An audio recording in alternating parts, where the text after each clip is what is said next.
begin this reflection with a reading, a celebration of music found in the Hebrew Bible. And this is an interpretation of Psalm 97, reimagined by Rabbi Rami Shapiro. I invite you to take a deep breath, to settle into your body, to feel the air in your lungs. Embedded in my heart, a melody beats, awaiting the conductor's call. I hear it now and again, but faintly. It disturbs my quest for power with hints of grace. It haunts my dreams of control with intimations of selflessness. It stays my hand lifted in anger and calms my heart when I am tight with rage. It whispers to me of justice and sings to me of compassion. It is the song of God, and I shall sing it yet, but not alone. We each bear the song. We each need the choir. Someday the song will rise in our mouths, and we will sing together in harmony. Mountains of discord will melt before us. Idols of ego and tribe and boundary will give way as we finally weave a song of wonder, celebrating the many and the one. Together we will sing the world awake, bringing light to dark places and letting the shadows dance once more. Light is sown for the righteous, joy for those who embrace it, and song will be a chariot to both.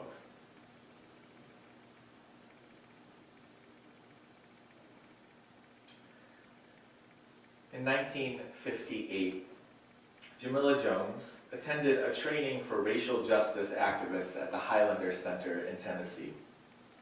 She was a teenager at the time, and she was there with her sister and other youth to learn about community organizing. Highlander was a center for the union movement in the 30s and the civil rights movement in the 50s and 60s. Highlander trained such folks you may have heard of, such as Dr. King and Rosa Parks and Pete Seeger, and so many more. It was in one of their trainings, in fact, that the song "We Shall Overcome" was introduced to the civil rights movement. But because Highlander was such a powerhouse for racial justice organizing, because they disobeyed the segregation laws in their state at the time, the United States government harassed them constantly. In 1958, on the first day of this particular training, where Jamila was there attending with her sister, local police raided the community. And the first thing they did when they entered this retreat center was that they cut off the electricity and cut off the lights to the entire place, so that these young teenage activists were suddenly in complete darkness. Jamila remembers the terror and the loneliness of being plunged into this darkness. Her whole world turned upside down in a moment, with violent racist police screaming at her and the other teenagers. She was scared, and she wanted nothing more than to find her sister in the darkness. But all she could see were the silhouettes of the police, the silhouettes of their clubs waving in the air, the silhouettes of the guns on their hips. In the confusion and in this darkness, someone sang out new words to a familiar melody. One of the teenagers began to sing, "We are not afraid. We are not afraid." In this moment of terror, they created a new verse to "We Shall Overcome." The activists scattered across the retreat center joined in immediately, and by the singing, they located each other in the room. Jamila heard her sister's voice and finally, thank God, knew where she was. And then she could hear another friend's low bass voice nearby and knew that he was close. One of the policemen came over to Jamila And he was also so afraid that she could see he was physically shaking as he said to her, "If you have to sing, do you have to sing so loud?" Call and response singing was a staple of the civil rights movement. And so in this moment of police terror, someone knew to call out into the darkness with song. And the community knew to respond. They literally found each other in the singing. Even in the darkness, Jamila said later, our voices blended that night to the point of complete harmony and beauty. This, dear ones, is call and response. Finding each other when we are feeling lost and afraid. Reminding each other that we are in this together when the future is uncertain. Remembering that we're each a part of something larger than ourselves. That we each bear the song and we each need the choir. Remembering that together we will sing the world awake. Adrienne Marie Brown says that oak trees don't set an intention to listen to each other or agree to hold tight when the next storm comes. Under the earth, always, they reach for each other. They grow such that their roots are intertwined and create a system of strength. Dear ones, when the next storm comes, we will continue to learn to grow our roots toward each other, to intertwine together and find strength. When we are feeling lost in times of uncertainty, which may be true for some of you these days, as it is certainly true for me, may we call out into the darkness. May we cry out, may we call out songs of strength and courage and grief. And when we hear each other, may we respond together in harmony, respond together in community. I'll invite you to join for a song of call and response. And I invite Joe to come help me with this one. Each line of this song is call and response, so you don't have to learn it. You can just sing each part right afterwards. It goes like this. Forget your perfect offering. Forget your perfect offering. Just ring the bells that still can ring. Just ring the bell that still can ring. There is a crack in everything. There is a crack in everything. That's how the light gets in. That's how the light gets in. That last line we've got all together. That's the only part that's not call and response. But you nailed it. Here we go. Forget your perfect offering. Forget your perfect offering. Just ring the bells that still can ring. Just ring the bells that still can ring. There is a crack in everything. There is a crack in everything. That's how the light gets in. That's how the light gets in. Forget your perfect offering.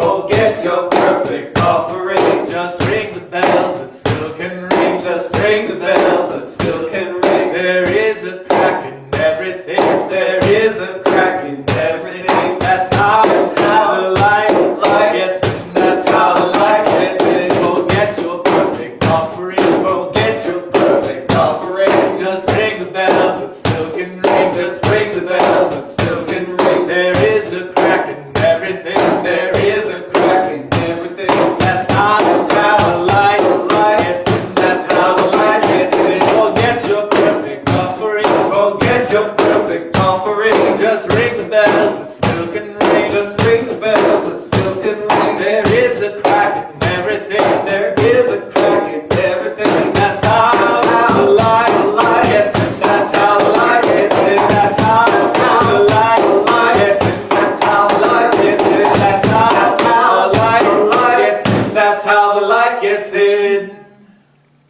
Well done. Thank you, Joe. One of the fundamental mysteries of our common origin story is why we Homo sapiens are still around and our Neanderthal cousins are not. Neanderthals were likely bigger and stronger than us, and so you would think they might have survived and outlasted us. Some people think that we outsmarted them, but recent research suggests that, like other modern apes, they were at least as smart as us as well. In fact, compared to other modern apes like chimpanzees, humans are not inherently better at almost any basic tests of intelligence. Humbling, huh? There is one category, though, one place where we outsmart them, where we are the reigning champions. We are the very best at learning from each other. If you want a society to survive and to thrive, the scholars say, it's better to have a group of people where only 1 in 1,000 will be able to invent the idea of a fishing pole, but they can teach that idea to everyone else in their community. That's better than having a society so smart that 1 in 10 people invent a fishing pole, but they keep that idea to themselves. This is social learning, they call it, and it is our Homo sapien superpower. And let me add, as someone who's seen nearly every movie in the Marvel Cinematic Universe, that to call it a superpower is maybe even an understatement. Because every advance in technology has been a process of building on shared learning. With social learning, we've created endless superpowers for ourselves. X-ray vision? Check. That's real, we figured it out.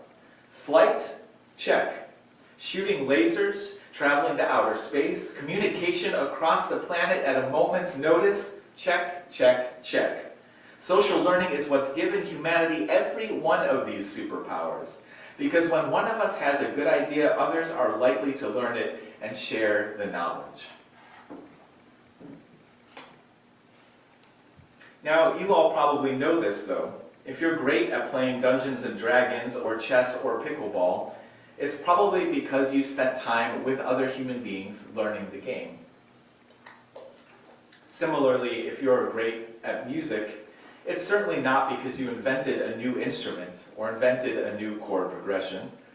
It's because you spent time listening to other people, listening to other musicians, and combining other people's ideas in new ways.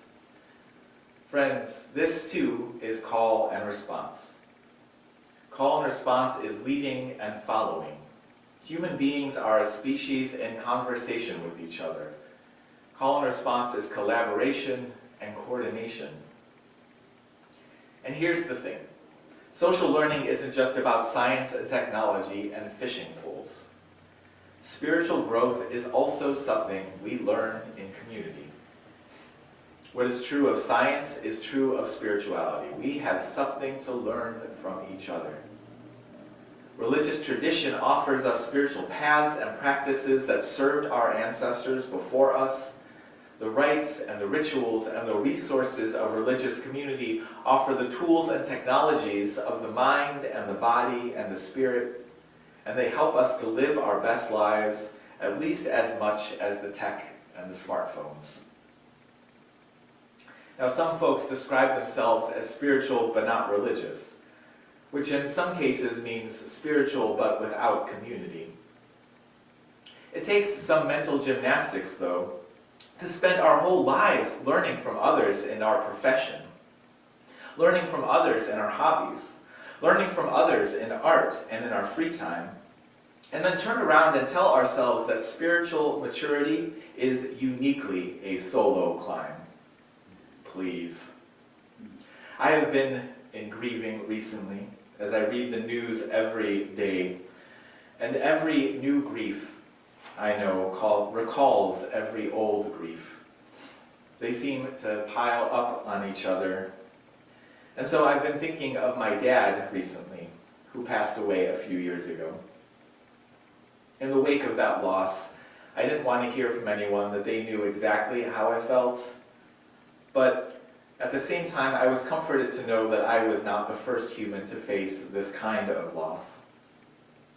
Being in spiritual community with others who had experienced loss before is where I learned how to move through it, how to hold it in my days and weeks.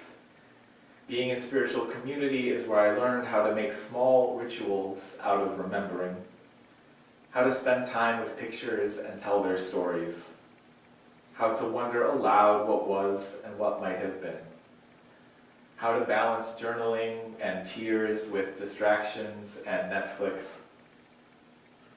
And it was also in religious community that I learned to sing in moments like this. And so I knew to sing to my dad in his last days, sitting with my mom by his bed. We sang this one song to him over and over. Loosen, loosen, baby, you don't have to carry the weight of the world in your muscles and bones. Let go, let go, let go. My mom and I took turns singing back and forth, call and response for his last days. And it made such a difference for my wounded heart as we held his hand and kept vigil by his bed. When words are insufficient, a melody can sometimes carry the weight of a moment. And in these last few weeks, the daily cruelty and pettiness of this new administration has wrecked my nervous system. And what I see around me is that many of us are trying desperately to regain some sense of grounding at the same time that everyone around us is also in need of more care and more gentleness and more support. I don't believe there are right or wrong ways to grieve, but I believe that when you are lost in the wilderness of loss, religious traditions and spiritual community can offer some markers on the path to find a way forward through the darkness together, can offer us the tools and some resources to carry with us, to help us care for ourselves as we care for others, all at the same time. The poem from earlier said that someday the song will rise in our mouths and we will sing together in harmony. But the truth is, dear ones, that we have always been singing in harmony together. We know how to do this. We have been here before, and we carry the tools to find a way forward. This is the challenge of our time, to recognize that we are in this together, to recognize our interdependence, and to care for ourselves and each other, and find each other in the darkness of an uncertain future. May it be so. May we make it so.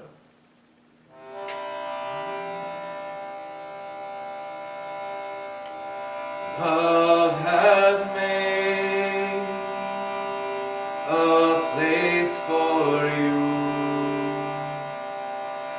where everything is new. Love has made a place for you where everything is new.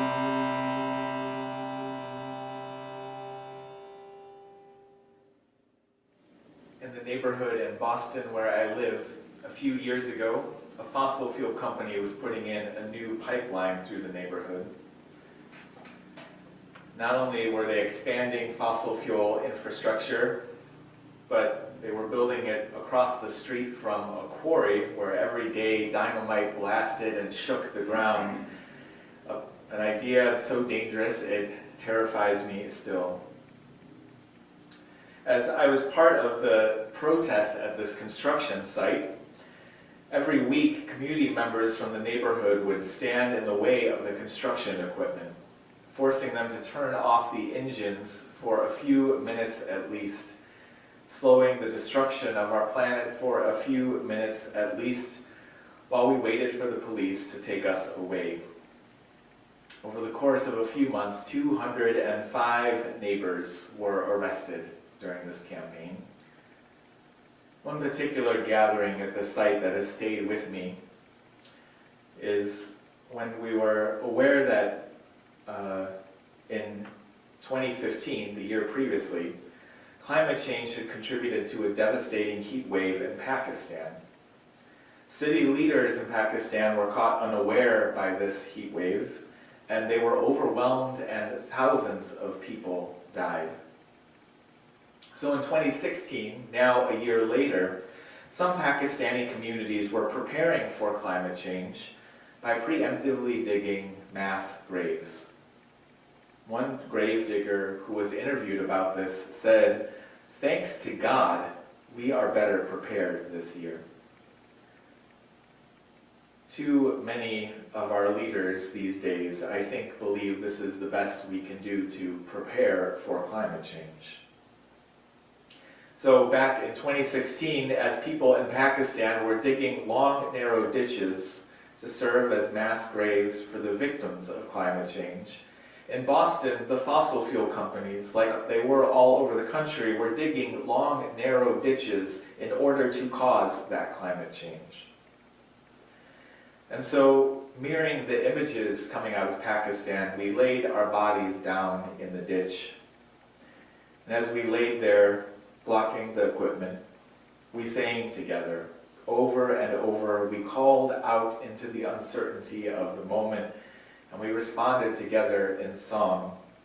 We sang to remind each other of our interdependence. When the world is sick, can't no one be well, but I dreamt we were all beautiful and strong. We sang to offer each other courage. Courage, my friend, you do not walk alone. We will walk with you and sing your spirit home.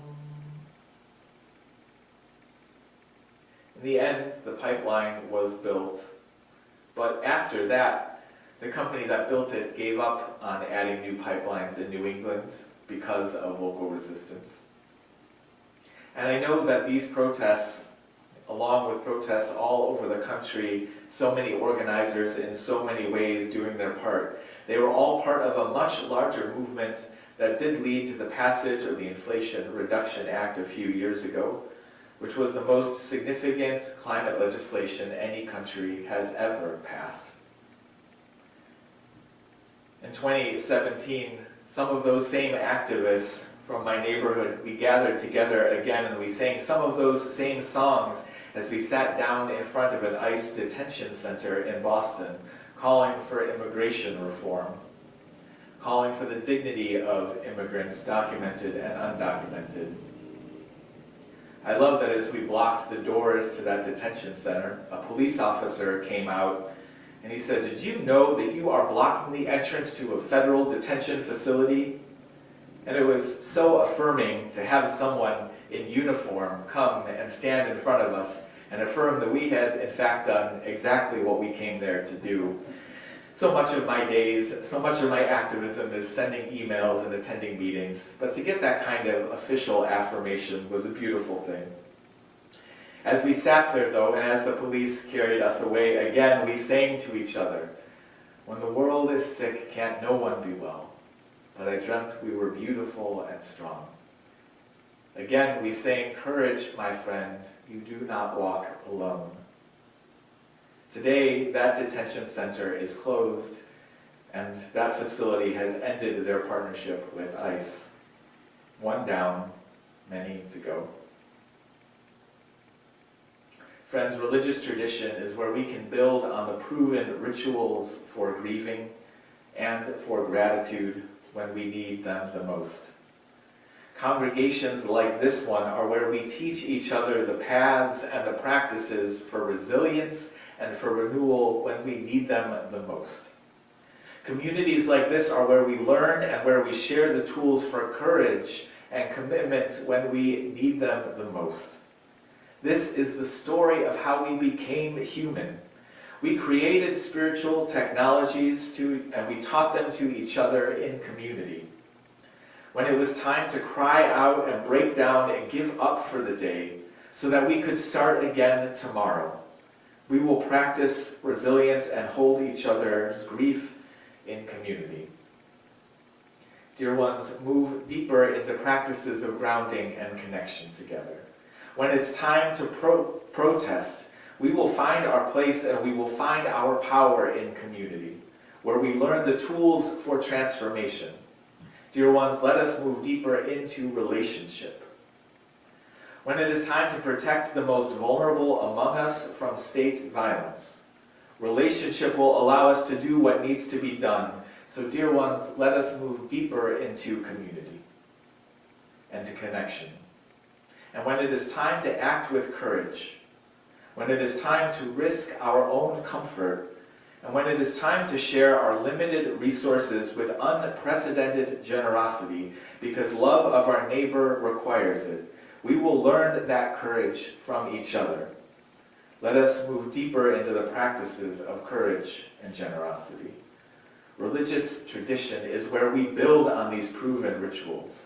Congregations are where we teach each other these practices, and communities like this are where we learn and share those tools for courage. Dear ones, we each bear the song, and we each need the choir. May we together sing the world awake.